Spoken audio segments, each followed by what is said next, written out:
네, 안녕하세요. 진사로입니다. 2026 수능 대비 한국사 3등급 맞춤형 개념 강의. 오늘은 그 세 번째 시간으로 고려시대에 대해서 함께 공부해 보도록 하겠습니다. 자, 고려시대의 흐름은 이제 지배 세력을 기준으로 구분하시면은 좀 이해하시기가 편할 거예요. 이제 지난 시간에 말씀드렸다시피 이제 후삼국 시대를 말씀드리면서 중요하다고 했던 게 고려의 태조 왕건이 후삼국을 통일했다라는 거였죠. 그래서 이제 초기에는 이 호족들이 이제 주요 지배 세력이었어요. 그랬다가 이 호족들 중에서 이제 일부는 정리되고 일부는 살아남으면서 그들이 세력을 좀 더 키워서 문벌이 됩니다. 그래서 이 문벌 귀족으로 이제 이렇게 세력의 흐름이 이어져요. 자, 이 시기에 이제 주요 왕들을 먼저 좀 볼게요. 이제 태조 왕건의 경우에는 당연히 호족을 우대하는 정책을 먼저 펼쳤습니다. 이 고려는 처음에는 호족 연합 국가였어요. 그러니까 여러 호족들이 이제 힘을 합쳐서 세운 나라이기 때문에 그 호족들의 권력을 존중할 수밖에 없었겠죠. 그래서 호족 우대 정책을 펼쳐요. 그게 이제 대표적으로 혼인 정책, 왕건의 부인이 29명입니다. 그리고 사성 정책, 요거는 이제 성을 내린 거예요. 이제 왕씨 성을 내리기도 했고, 그 다음에 이제 혁혁한 공로를 세웠던 호족들에게는 이제 새로운 성씨를 만들어서 준 적도 있습니다. 그리고 이제 호족 견제 정책도 있었어요. 매번 우대만 하면은 뭐 이렇게 왕건이 그 자기 머리까지 밟고 막 올라서려고 할 거 아니에요. 그러니까 견제도 해야 되죠. 그래서 이제 견제 정책도 있었는데 이제 견제 정책으로는 사심관 제도. 요 사심관 제도는 뭐냐면 한 지역의 책임을 한 지역을 완전히 맡기는 대신에 책임까지 왕창 얹어버리는 제도예요. 그래서 그 지역은 네가 알아서 하되 대신에 거기서 반란 일하면 넌 죽어. 뭐 이런 게 사심관 제도인데 이제 최초의 사심관이 경주 지역 사심관이었던 김부. 이분이 누구냐면 통일신라의 마지막 왕이었던 경순왕이에요. 이게 이제 사심관 제도가 있었고 그다음에 기인 제도는 일종의 인질 제도입니다. 지역의 유력한 호족의 자녀를 이제 수도 개경에 와서 살게 했던 제도. 이렇게 보시면 되겠어요. 근데 그보다 더 중요한 건 요 뒤에 나오는 북진 정책이에요. 이 고려도 나라 이름 보시면 알겠지만 고구려를 계승한 나라예요. 그러다 보니까 영토를 좀 더 올라가야 되겠다라고 생각을 당연히 했겠죠.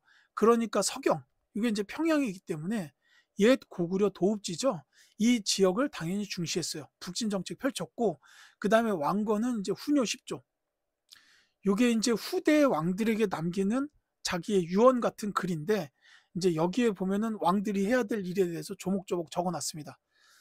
근데 이게 아무래도 이제 왕건이 부인이 29이고 자식은 훨씬 더 많았어요. 그러니까 이제 저들이 내가 죽으면 서로 싸우지 않을까라고 걱정이 돼서 이제 남겼던 글이라고 보시면 되겠어요. 이제 태조 왕건 정책에서 중요한 거는 이제 북진 정책하고 후녀 10조 요거 중요하고요. 또 하나는 지난 시간에 얘기했던 후삼국의 통일이요. 이렇게 세 가지는 반드시 기억을 해두시기 바랍니다. 그 다음에 이제 왕건의 아들 중 한 명으로 고려 4대 왕 광종. 요 광종은 두 가지만 기억하시면 돼요. 노비 안건법, 그 다음에 과거제를 시행했는데 요 과거제는 이제 정부 관리들을 시험 봐가지고 뽑겠다라는 제도이기 때문에 그 전에는 호족이나 호족 자녀들 주변 사람들에서 추천 받아가지고 관리를 등용했어요. 그러니까 이 과거제는 시험 봐서 뽑겠다라고 하는 거니까 어마어마하게 왕권을 강화할 수 있는 정책이에요.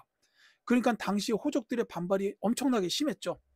근데 이제 이 광종이 그 그걸 눌렀어요. 영모다 해가지고 찍어 눌러서 호족 세력들을 약화시키는데 성공을 합니다. 이제 물론 노비 안건법이 과거제보다 약간 전에 시행이 됐는데 요거는 역시 호족들의 세력 약화 대책이에요. 왜냐하면 불법적으로 노비가 된 사람들이 있는지를 검사를 해가지고 이제 만약에 그런 노비들이 있었다 그럼 노비들의 신분을 원래대로 돌려놓는 이런 제도예요. 이제 나라 입장에서는 노비는 호족의 사유재산이고 이제 평민들은 이제 나라에다가 세금을 내는 백성이에요. 그러니까 노비들을 나라의 백성으로 만드는 거는 왕권 강화도 되고 호족 약화도 되는 겁니다. 이 대책을 먼저 한 후에 과거제를 시행을 해서 호족들의 세력을 줄여버리는데 광종이 성공을 좀 하죠. 그리고 그 뒤에 나왔던 6대왕 성종은 심의 28조를 수용을 해요. 요건 이제 최승로라는 학자가 이제 올렸던 시무책인데 요 시무 28조를 수용하고 그 내용 중에 지방관을 파견하십시오라는 내용이 있어요. 그래서 이제 나라의 영토를 12목으로 나눠서 그 지역에다가 지방관을 파견을 했습니다. 그러니까 이제 중요한 요지에다가 지방관을 파견을 했던 게 이제 성종의 업적인데 요 내용 정도는 기억을 해두시면 좋겠습니다. 이 전기에 세 분이 있고 후기에 한 분 공민왕 있죠. 자, 그래서 이제 그 광종 시대에 호족 세력이 약화가 됐는데 대신에 그때도 살아남았던 호족들은 문벌 귀족으로 이렇게 이제 발전을 하게 됐다는 겁니다. 자, 통치 체제는 이제 처음에 이성 육부, 요거 이제 중서 문화성과 상서성, 그리고 육부는 이호 예병 형공 이렇게 이제 행정 기관이에요. 요 중앙 행정 기관이 육부였고, 요거 이제 중서 문화성과 상서성은 이제 최고 권력 기관이라고 보시면 되겠고, 지방의 경우에는 5도 양계였어요. 이제 성종 때는 12목이었지만 그 뒤로 이제 5도 양계 시스템으로 정리가 됩니다. 요 양계는 이제 북쪽과 동쪽의 그 경계, 그러니까 북쪽은 거란민 여진, 동쪽은 일본이었는데 이제 군사적인 지역이다 보니까 이제 양계 이렇게 이제 따로 관리를 했다라는 거예요. 참고하시고요. 그 고려 때는 외부 세력의 침략이 많았어요. 맨 처음엔 거란이 있었습니다. 10세기랑 11세기. 이제 최근에 나왔던 드라마 고려 거란 전쟁이었나요? 거기에서 이제 거란의 침략 과정들에 대해서 꽤 많이 다뤄졌었죠. 이제 총 3번에 걸친 침략이 있었는데 드라마에서는 2차랑 3차가 다뤄졌어요. 근데 이제 1차 침입 때는 서희가 외교 담판을 벌여가지고 강동 6주를 확보를 하면서 거란을 돌려보내요. 이때 이제 거란이 침입했던 목적은 고려를 잡아먹기 위해서는 아니었고, 이제 고려가 당시 중국 송나라랑 친하니까 자기네가 송나라를 침략하러 간 사이에 고려가 뒤통수를 칠까가 걱정이 됐던 거예요. 그러니까 서희가 그 사실을 간파하고 거란의 장수 소선영하고 담판을 벌입니다. 우리는 너희랑 친하게 지낼 생각이니까 침략할 생각 없다. 친하게 지낼 생각이다. 다만 너희한테 올라가는 그 길이 지금 가기가 어려우니 그 땅을 우리한테 줘라라고 해가지고 받아들인 게 강동 6주였던 거예요. 그래서 이제 서희의 담판으로 강동 6주가 확보가 됐고, 2차 침입은 시험에 잘 출제가 안 돼서 제가 여기 안 써놨지만 양규 장군 같은 분들이 활약을 했죠. 이제 그 드라마에 보면 정말 멋있게 나오는 분이 있습니다. 그 활약으로 2차 침입 극복을 했고, 3차 때는 강감찬 장군이 귀주 대첩을 통해서 이 거란군을 완전히 전멸을 시켜버려요. 그래서 이때 이제 거란의 세력들을 물리치고 이제 좀 안정기를 맞게 되죠. 다만 그 뒤에 여진족이 또 쳐들어옵니다. 이제 여진족들이 자꾸 이제 그 북동쪽 지역에서 계속 침입을 해오니까 이제 별무반이라고 해가지고 이제 특별한 무예를 가진 이제 부대, 그래서 이제 이런 특수부대를 창설해요. 윤관이라는 분이, 여진족 킬러죠, 이분이. 그래서 이 윤관이라는 분이 별무반을 창설해서 여진족을 정말로 격퇴를 합니다. 그리고 그 격퇴한 지역에다가 동북 구성을 설치하게 되는데, 나중에 이 여진족들이 돌려달라고 계속 빌어요. 그리고 이제 고려 입장에서 이 동북 구성을 관리하기가 너무 어려웠어요. 그러다 보니까 나중에 이제 여진족들한테 이 동북 구성을 돌려주는데, 이 여진족들이 그 뒤에 동북 구성 돌려받은 뒤에 금나라로 이렇게 세력이 더 커져요. 그리고 나서 고려한테 야, 이제 형제 관계 하자. 우리가 형, 너네가 동생. 이렇게 나온 거예요, 여진이. 예, 이제 그거는 뒤에 나옵니다, 바로. 자, 이게 이제 문벌 귀족 사회의 동요랑 관련이 있어요.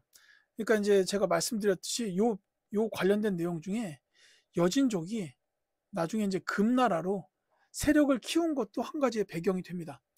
이 문벌이 성장을 하다가 이제 기득권층이 되면서 점점 썩어가요. 그래서 이제 그 과정에서 나타났던 일이 두 가지. 이자겸의 난과 묘청의 서경천도 운동이 있어요. 자, 이 이자겸이라는 분은 문벌 중에서 거의 뭐 권력이 최고로 컸던 사람이에요. 그 자기 딸들을 전부 다 왕이 바뀔 때마다 이제 시집을 보내요. 그러니까 이제 그만큼 권력이 컸죠. 그러니까 인종이었나 그 왕은 이제 자기 이모랑 결혼을 했어요. 그러니까는 엄마도 왕후고 뭐 이런 거죠. 예. 그래서 이제 이 이자겸이 외척으로 굉장히 큰 권력을 갖고 있던 문벌이었습니다. 그러니까는 이제 이 외척의 권력 독점에 의해서 이자겸이 내가 왕을 해볼까라고 이제 난을 일으켰다라는 거죠. 다만 요거 진압됩니다. 그 다음에 이제 요 묘청은 평양 서경 지역에 있던 승려예요. 이분은 이제 서경 천도 운동을 벌였습니다. 요 이제 배경이 그 서경 세력과 개경 세력이 대립했는데 요 개경 세력이 문벌이에요. 그래서 이제 서경에 있었던 사람들하고 이제 개경에 있었던 문벌들하고 대립을 했는데 이때 같이 있었던 일이 요 여진 쪽의 금나라가 사대를 요구를 해요. 야, 우리가 형할 테니까 너네가 동생하고 우리한테 사대해. 이러고 요구를 한 거예요. 근데 이때 엉뚱하게도 요 문벌 개경 세력들이 사대하자. 이렇게 나온 거예요. 왜냐하면 괜히 사대 안 했다가 전쟁이라도 벌어지면 자기 권력이 사라질 가능성이 있어요. 그러니까 이 문벌 개경 세력들은 그냥 사대를 받아들이려고 했어요. 근데 묘청 등 서경에 있던 세력들은 그게 아니었죠. 서경이 어디예요? 고구려의 옛도 읍지 평양입니다. 그러니까 여기 사람들은 고구려 개수의식이 어마어마했어요. 그래서 무슨 말도 안 4대라니 전쟁을 벌이자라고 나온 거예요. 그게 이제 묘청이 서경천도랑 금정벌을 주장을 한 겁니다. 이것 때문이에요. 그런데 이게 당시 고려에서 힘은 당연히 개경 세력들이 세니까 이제 요 주장은 뭐 받아들여지지 않고 좌절됩니다. 그러니까 묘청이 서경에서 난을 일으켰어요. 나라 이름을 대위라고 정하고서 난을 벌였는데 이게 이제 김부식 등 개경 문벌 세력들에 의해서 진압이 되죠. 그래서 이런 일들이 있었던 게 결국은 이 당시 문벌 사회가 굉장히 썩어 들어가고 있었다라는 걸 상징적으로 보여주는 사건이에요. 그래서 이게 시험에 나올 때 어떻게 나오냐면 이자겸의 난이나 묘청의 서경천도 운동 중 하나 혹은 둘 다를 본문에다 알려주고 이것과 관련된 탐구 활동으로 옳은 것을 찾아라 해서 문벌 사회의 동요 과정을 살펴본다. 이런 식으로 선지가 나올 수 있다는 거예요. 그래서 이 문벌 사회의 동요, 이자겸의 난과 묘청의 서경천도 운동, 요거는 반드시 이제 같이 기억을 해두셨으면 좋겠습니다. 이제 그 뒤에는 무신들이 정변을 일으키게 되는 시대가 와요. 왜냐하면 요 문벌, 이게 문이 그 그럴 문자, 그러니까 이제 그 문신들이 이제 자기네들끼리 세력을 이뤘던 게 문벌이었어요. 그러니까 이들은 무신들을 굉장히 무시했어요. 무시하고 하대하고 뭐 장난이 아니었어요, 이 시기에. 그래서 이 문벌들이 중요 권력들을 다 독점을 했다라는 거고, 이제 무신들 중에서도 가장 뭐 이렇게 높은 사람, 이 사람이 그 당시에 직급으로 이제 정삼품인가? 요 정도밖에 안 되는 거예요. 그러니까 무신의 최고 권력자가 정삼품인가밖에 안 되고, 그 다음에 이제 거기에 올라 있는 상장군도 이제 더 직급이 낮은 문신들한테 무시를 당했어요. 그러니까 이를테면은 김부식의 아들일 텐데 김돈중 이 사람이 무신 그 당시에 이제 상장군이었던 정중부 가장 권력이 높았던 그 무신의 최고봉이었던 정중부의 수염을 불태운다든지 뭐 이런 일도 있었고, 뭐 밑에는 한뢰라는 무신이 막 이송이라는 한뢰라는 문신이 이송이라는 직급 높은 무신의 뺨을 때린다든지 이런 일도 있었고, 하여튼 이때 뭐 문신들은 완전 뭐 하늘 높은 줄 모르고 기고만장이었던 시대예요. 그래서 이제 차별도 어마어마했죠. 그러니까 이제 막 왕이 어디 가서 연애를 벌이면 문신들하고 앉아가지고 밤새도록 먹고 마시고, 무신들은 주변 지키느라고 아무것도 못 먹고 서 있고, 이게 뭐 하루 이틀도 아니고 이렇게 되니 불만이 쌓여갈 수밖에 없죠. 그래서 정중부, 이의방, 이의민, 경대승 이런 분들이 이제 정변을 일으켜서 이제 권력을 장악합니다. 이 당시에 이제 정변을 일으키는 순간 이 문신들이 싹 다 죽어나갔어요. 이제 그러면서 무신들이 권력을 잡았는데, 이제 거기까진 괜찮은데 문제는 뭐냐면 이 무신들은 이제 비전이 없기 때문에, 그러니까 앞으로 나아갈 방식이 없기 때문에 그냥 권력을 잡고 휘두르고 이제 백성들을 뜯어먹기만 했어요. 그러다 보니까 수탈이 과도해지고 민중 봉기가 발생하게 됩니다. 그래서 이때 이제 무신 정권 초기에 뭐 망이 망수의 봉기, 그 다음에 김삼이 효심의 봉기, 이런 봉기들이 있었어요. 다만 요 봉기들은 시험으로 따지자면 뭐 이렇게 딱 저게 나올 거다라고 제가 말씀을 못 드리겠습니다. 이 무신 정변 해가지고 무신이 정권을 잡은 그 초기에 민중 봉기가 있었다 정도만 이렇게 이해하시면 되겠고요. 그 다음에 이 무신 정권이 수립된 이후에 한동안은 이 무신들 사이에서 계속 권력 다툼만 일어났어요. 이제 뭐 이의방이 처음에 잡았다가 정중부가 잡았다가 이의민이 잡았다가 경대승이 잡았다가 막 이런 식으로 가다가 이제 나중에 최충원, 이 최충원이라는 무신이 정권을 잡으면서 좀 상황이 정리가 됩니다. 그러면서 최씨 무신 정권 시대가 와요. 그리고 이제 이때 무신 정권을 유지하기 위해서 교정 도감과 정방 같은 이런 기구를 설치했다 정도를 이해하시면 되겠습니다. 그러니까 이 무신 정권 시대는 무신들이 정변을 일으켰다. 그리고 그 뒤에는 최씨 무신 정권으로 이어진다 정도로 알고 계시면 됩니다. 그리고 이제 이 최씨 무신 정권 시대에 이제 몽골이 침입을 해와요. 이 몽골이 나중에 원나라로 이제 이름이 바뀌죠. 이 몽골이 침입을 해왔을 때 이제 그 고려는 대몽 항쟁, 그러니까 원나라의 몽골에 항쟁을 합니다. 이제 배경으로는 이 몽골이 공무를 지나치게 요구했다라는 게 있었고, 그 다음에 이제 저고려라는 사실이 피살당하는데 이게 이제 그 고려가 죽였다라고 이렇게 덮어 씌워요. 사실 이게 뭐 진상이 알려지지도 않았는데 고려가 죽인 거다라고 덮어 씌워가지고 쳐들어옵니다. 그래서 이제 이 쳐들어온 전개 과정이 몽골이 30년에 걸쳐서 지속적으로 침입을 해와요. 그러니까 이제 그때 고려 조정에서 결정하기를 강화도로 수도로 옮깁니다. 왜냐하면 강화도로 옮기면 이게 바다가 껴 있잖아요. 근데 이 몽골군은 이제 뭐 해군이 없어요. 그러니까 바다를 건널 방법이 없으니까 이제 들어오질 못하는 거죠. 그래서 강화도로 천도를 하고 이제 대신에 몽골이 이제 그 고려 왕을 공격은 못하니까 대신에 그 한반도 남부로 내려가면서 약탈을 벌이고 막 불태워요. 이제 그런 약탈 과정에서 이제 처인성 전투 같은 항쟁이 일어납니다. 이 처인성 전투에서 이제 김윤우 같은 이분은 승려인데 이 분이 막 몽골 장수 살리타를 활로 쏴서 죽이기도 하고 이런 이제 항쟁들을 벌이게 돼요. 대신에 이제 이때 몽골이 한반도 남부를 계속 초토화시키면서 그 신라의 유산이었던 그 황룡사 구층 목탑 같은 이런 거 태워버리기도 하고 막 안타까운 일들이 많았습니다. 그리고 이때 정부 조정은 강화도에 틀어박혀 있었죠. 그래서 이제 30년 가까이 이렇게 이제 지속이 되다가 협정을 체결하고 이제 개경으로 다시 돌아오게 돼요.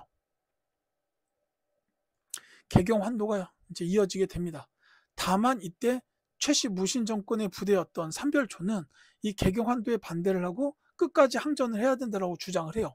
그리고서 이제 끝까지 항쟁을 하게 됩니다. 실제로. 그래서 이 삼별초는 강화도를 시작으로 해서 진도, 제주도를 거쳐서 이제 계속적으로 항쟁을 벌이지만 결국 제주도에서 이제 전멸하게 되죠. 이제 이런 흐름으로 이어지게 되는데 이거는 여기서 중요한 건 뭐냐면 몽골이 침입을 해왔고 고려는 강화도로 천도를 하고 백성들은 항쟁을 벌였다 정도만 기억하시면 되겠습니다.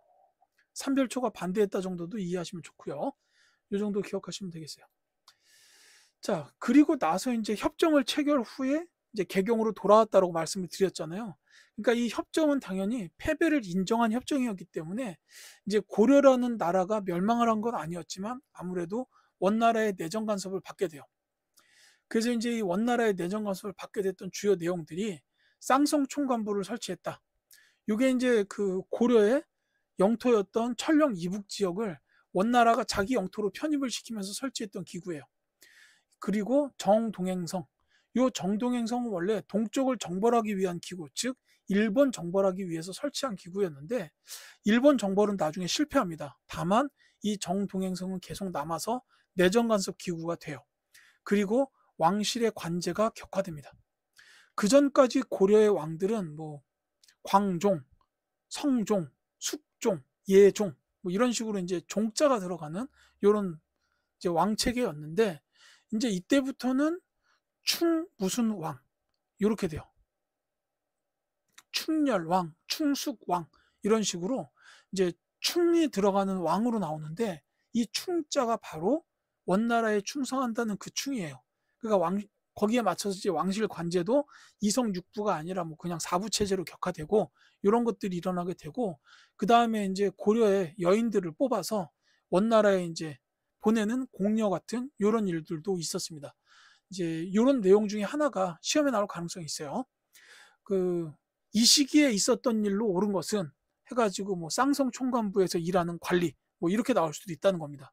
이제 그래서 요 원 간섭기는 요 내용들 기억하셔야 되고요. 이 영향으로 고려의 자주성은 당연히 손상이 됐고, 그 다음에 이제 권문세족. 이 권문세족은 친원파 귀족이에요. 원나라에 친하다는 거죠. 그러니까 원나라 세력들한테 빌붙은 그런 귀족들이라고 보면 되는데, 이들이 이제 주요 지배 세력으로 성장하게 되었다라는 거죠. 다만 요 뒤에 나오는 공민왕은 이 원나라의 영향에서 벗어나기 위한 정책들을 추진을 합니다. 그래서 이제 먼저 했던 게 전민 변정 도감. 중요해요. 공민왕이 중요한 왕입니다. 뭐 드라마에서야 뭐 노국 대장공주와의 로맨스 뭐 이런 거가 중점적으로 다뤄졌지만, 물론 그것도 맞아요. 맞지만 이 공민왕은 이제 고려를 다시 일으켜 세우기 위한 개혁 정책을 강력하게 추진했던 왕이에요. 이 전민 변종 도감이라는 거는 이제 노비안건법과 비슷한 기능을 시행했던 기관입니다. 그래서 이제 땅과 백성을 변정 확인을 해가지고 이제 불법적으로 된 게 없는지를 따지는 거예요. 그게 역시 권문세족들의 경제적인 기반을 약화시키며 동시에 왕권을 강화하기 위한 이제 기구였다는 거죠. 왜냐하면은 이제 저 땅도 그 나라의 땅으로 찾고, 그다음에 백성들도 노비가 아니라 백성들로, 평민들로 만들면 이게 이제 세금이 많이 늘어나기 때문에 이게 왕권 강화가 되는 겁니다. 그리고 이제 또 한 가지가 반원 자주 정책. 이 전민 변종 도감하고 반원 자주 정책은 꼭 기억하십시오. 쌍성 총관부를 회복을 했는데, 이게 시험에 나올 때는 회복했다라고 나올 수도 있고 공격했다라고 나올 수도 있어요. 이게 이제 쌍성 총관부가 그 원나라가 강제로 편입한 자기네 영토를 강제 편입했다 그랬죠. 근데 그걸 갖다가 공민왕이 공격을 해서 이제 고려의 영토로 다시 회복을 한 거예요. 그 다음에 이제 친원 세력들을 조정해서 축출을 했습니다. 대표적으로 기철 같은 분이 있는데, 이 기철이 누구냐면 당시 원나라의 황후였던 기황후, 이 고려 출신 여인이죠. 이 고려 출신의 기황후 그 오빠였어요. 그러니까 이 권력이 어마어마했을 거 아닙니까? 근데 그 기철을 축출을 해버렸어요. 그래서 이제 친원 세력들을 축출했다. 이렇게 이제 기억하시면 됩니다. 이 두 가지 일을 거의 동시에 시행을 할 정도로 이제 치밀한 계획하에 실현했던 거예요. 반원 자주 정책. 그러니까 원나라의 세력의 영향력으로부터 벗어나기 위한 정책들이다라고 이렇게 보시면 됩니다. 시험엔 안 나오겠지만 이런 정책들을 강력하게 추진을 하다 보니까 나중에 이제 권문세족들이 이렇게 자기네들끼리 이렇게 해가지고 이 공민왕을 결국은 죽이게 되며, 뭐 이런 일도 있었습니다. 그리고 이 공민왕 시대에 신진 사대부, 성리학이라는 최신 유학을 공부했던 학자들이에요. 이 학자들을 공민왕이 적극적으로 등용을 합니다. 왜냐하면 권문세족들의 세력을 견제하기 위해서였어요. 똑똑한 성리학 학자들을 이렇게 등용을 해서 그들한테 계속 기회를 주고 성장을 시킵니다. 그래서 이 신진 사대부들이 권문세족을 비판하면서 성장을 하게 돼요. 근데 제가 말씀드렸듯이 공민왕은 결국 피살을 당해서 돌아가시지만, 이 신진 사대부들은 계속적으로 힘을 키워서 나중에 이성계와 같은 신흥 무인 세력과 연합을 해서 조선 건국을 이끄는 이런 세력이 됩니다. 이제 이 공민왕이 고려 말기 왕이죠. 그래서 조선 건국을 이끄는 이제 이런 세력들로 성장을 하게 됐다라고 이렇게 보시면 되겠습니다. 자, 이렇게 해서 이제 고려 시대까지를 말씀을 드렸어요. 이제 중요한 내용들만 정리한 핵심을 또 이제 말씀을 드릴게요. 이거는 거의 이제 시기순이라고 보시면 됩니다. 시간순이에요. 먼저 태조 왕건, 말씀드렸듯이 후삼국을 통일했고요. 그 다음에 북진 정책, 서경을 중시했다 그랬죠. 북진 정책 추진했고, 그 다음에 후녀 10조를 남겼어요. 그 다음에 이제 광종은 노비 안건법과 과거제를 시행했다. 이렇게 보시면 되겠는데, 이게 왕권 강화 및 호종 약화예요. 그 다음에 거란이 침입한 거에 대해서는 두 가지만 기억하십시오. 서희가 외교 담판을 벌였다. 그래서 강동 육주를 확보했다라는 거 하고, 그 다음에 강감찬이 귀주 대첩을 통해서 거란을 전멸시켰다라는 것도 기억해 주시길 바라겠습니다. 그 다음에 여진의 침입에 대해서는 이제 윤관이 별부안을 창설해서 여진족을 격퇴하는 전문 부대를 만들었어요. 그래서 격퇴를 했고 동북 구성을 설치했다 정도를 기억하시고요. 그 다음에 이 문벌 사회의 동요 관련해서 이자겸의 난과 묘청의 서경천도 운동이 있었다. 이 두 가지 중에 하나가 이제 본문에 나오고 이거에 관한 탐구 활동으로 옳은 것은 해가지고 문벌 사회의 동요가 나올 수 있다라고 말씀드렸습니다. 자, 그 다음에 원간섭기 때는 쌍성 총관부 및 정동행성을 설치했었다. 그리고 왕실의 관제가 격화되었다. 그래서 이때는 주로 시기 관련된 문제로 나오는 경우가 많아요. 이 시기에 있었던 일로 옳은 것은 하고 물어보는 경우가 많았다라는 겁니다. 자, 그 다음에 공민왕은 이제 개혁 정책을 추진했던 왕이죠. 그래서 전민 변정 도감을 설치한 왕이기도 하고요. 그 다음에 반원 자주 정책을 펼쳐서 쌍성 총관부를 회복했다. 이거 공격했다라고 나올 수도 있다라고 말씀을 드렸고요. 그 다음에 뭐 자주 등장하진 않지만 아까 이제 정동행성이 있었잖아요. 요거를 폐지하기도 했었어요.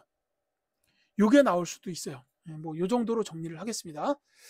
이렇게 해서 이제 제가 이번 시간에 준비한 내용을 모두 말씀을 드렸어요. 다음 시간에는 이제 조선시대 전기 쪽을 위주로 해서 이제 또 말씀드리도록 하겠습니다. 지금까지 수업 들어주신 학생 여러분들께 진심으로 감사드립니다. 다음 시간에 뵐게요.